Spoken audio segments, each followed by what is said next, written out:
Check swing and a ball down and away. He went, and it's over. Wilmer Flores strikes out, and the Dodgers are moving on. The defending champs eliminate the Giants, and they win it in Game 5. 2-1 the final score. As they mob Max Scherzer on the third base side of the pitcher's mound. The dugout emptying out, and Max Scherzer is pumped up. 2-1 the final here in Game 5. But did he go? Giants fans are going to be debating that one for years. John Ciampi called it as Max Scherzer strikes out Wilmer Flores on that controversial check swing. And the Dodgers are headed to the NLCS after a 2-1 win in Game 5 of the NLDS. The Dodgers took the lead on Cody Bellinger's RBI single in the top of the ninth inning, and Scherzer closed it out with his first career save. The Dodgers will face the Braves in the NLCS with Game 1 Saturday on ESPN Radio. Meanwhile, the ALCS... Dodgers! That's it, Key. The ALCS starts tonight between the Astros and Red Sox. Coverage starts at 7:30 p.m. Eastern on ESPN Radio. Meantime, Tom Brady threw 2 touchdowns. Leonard Fournette ran for 2 scores. And the Bucs kicked off Week 6 in the NFL with a 28-22 win over the Eagles. Brady's injured thumb proved to be no issue, as he was 34 for 42 for 297 yards in the win. However, Tampa Bay lost another cornerback when 3-time All-Pro Richard Sherman, who just got there, left in the first quarter with a hamstring injury. And what would this week be without more emails? Emails from the Washington football team investigation show the league's general counsel, Jeff Pash, the general counsel for the league, and Washington team president Bruce Allen had a close relationship. The emails, reported by the Wall Street Journal and the New York Times, show Pash reassuring Allen on controversies involving the Washington franchise and discussing league issues and other topics, including politics. Pash, in one email exchange in 2013, told Allen that his franchise would not have to pay a $15,000 fine for manipulating their injury report, according to the New York Times. I'll be talking about these stories and much more on This Just In, fantastic new show, today, 2 p.m. on ESPN. SportsCenter is brought to you by Capital One. Getting paid up to 2 days early with direct deposit is another reason banking with Capital One is one of the easiest decisions in the history of decisions. That's banking reimagined. What's in your wallet? Terms apply. See CapitalOne.com/bank. Capital One, N.A. member FDIC. Is Patrick Mahomes still the best quarterback in the NFL? Absolutely he is. I mean, you understand, when you have a defense that's given up a historically bad 7 yards per play, I mean, that's crazy. I mean, that's just crazy bad. Keyshawn, J. Will, and Max, presented by Progressive Insurance. We're on ESPN Radio, ESPN News, Sirius XM Channel 80, your smart speakers, wherever you get your podcasts, the app. Anywhere there's communication in the universe, you'll find this show. All guests join us on the Goodyear Hotline. As you heard in the SportsCenter, Tom Brady threw for 2 more touchdowns, but Tom Brady is no longer the best quarterback in the league. And neither, apparently, is Patrick Mahomes. Yesterday on Get Up, the excellent Bart Scott ranked his top 5 quarterbacks. Here was his list. Mahomes came into a perfect situation. He came to a team that was ready to win now, so he doesn't know what adversity feels like, where, Josh Allen has had the pain and agony of defeat. Lamar Jackson has. So this is commonplace for them. And like Lamar has been there, right? He's been scrutinized. He's been doubted. This is new for Patrick Mahomes, and now he's going to have to learn how to evolve. And now the rest of the pack is catching up, and it's a little bit more difficult. And this team is starting to age a little bit, and their window is still open, but I think it's going to start to close as other teams are getting younger, faster, and better. All right, so lies. We're going to listen to the list now, Key, and then we'll react, okay? At number 5, Bart Scott has Dak Prescott. At number 4, Aaron Rodgers. 3, Josh Allen. 2, Tom Brady. And 1, Lamar Jackson. Where are you with all this, Key? I'm not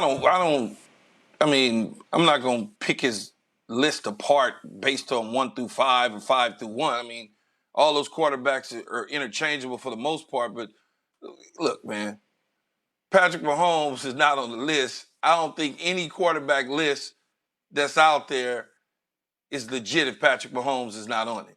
I mean, that's just, it's the reality of it. Bart, I get what he's trying to say, but that's not the case. Patrick Mahomes, the league is not catching up to him. They're not getting older and all of those sort of things. What Patrick Mahomes has been doing is pressing, pushing the football down the field unnecessarily and not taking the easy money because of the defense. He feels like he needs to do a little bit more, and that happens sometimes to great players when he doesn't need to. He should be taking easy money and not trying to go for the home run all the time. And I think they'll get that corrected this week.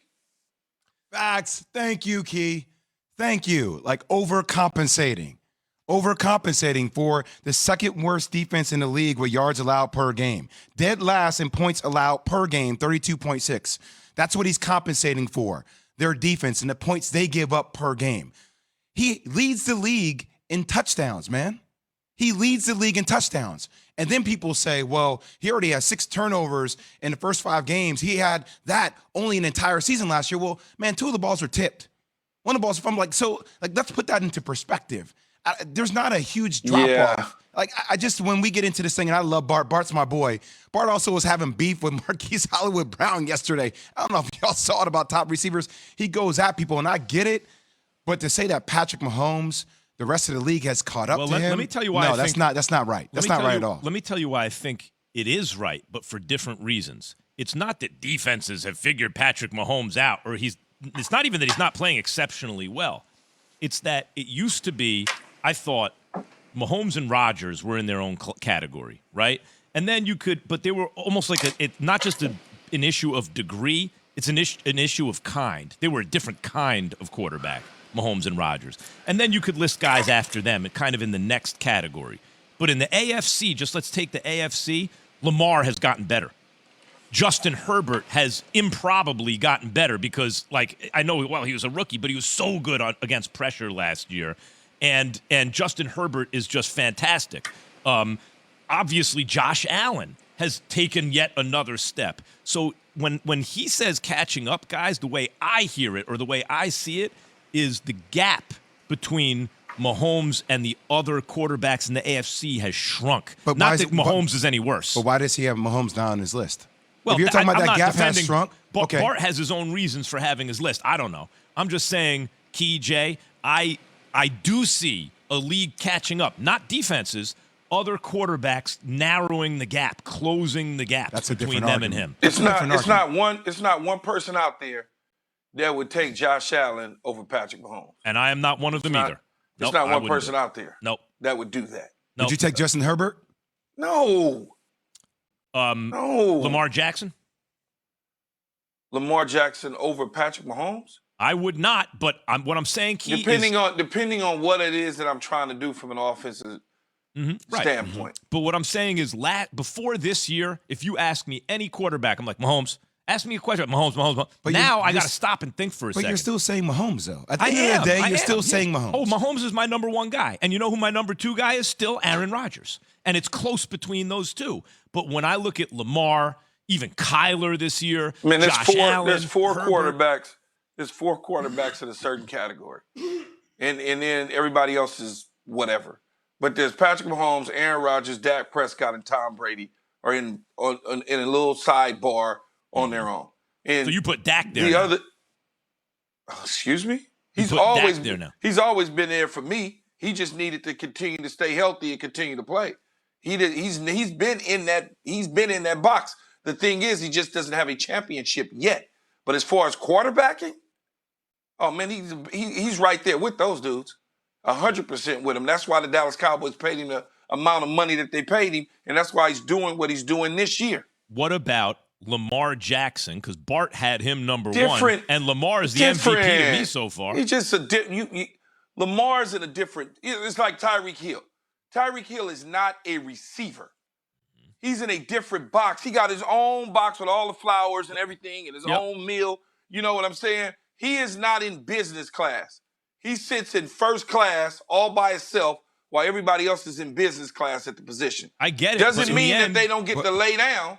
doesn't mean they don't get the same meal served to them. It just means that he's in a different class. But Q, we mostly talk about, when you think about, you and I have said this before, when African-American quarterbacks come in the league, it's like, oh, they're a dual threat quarterback.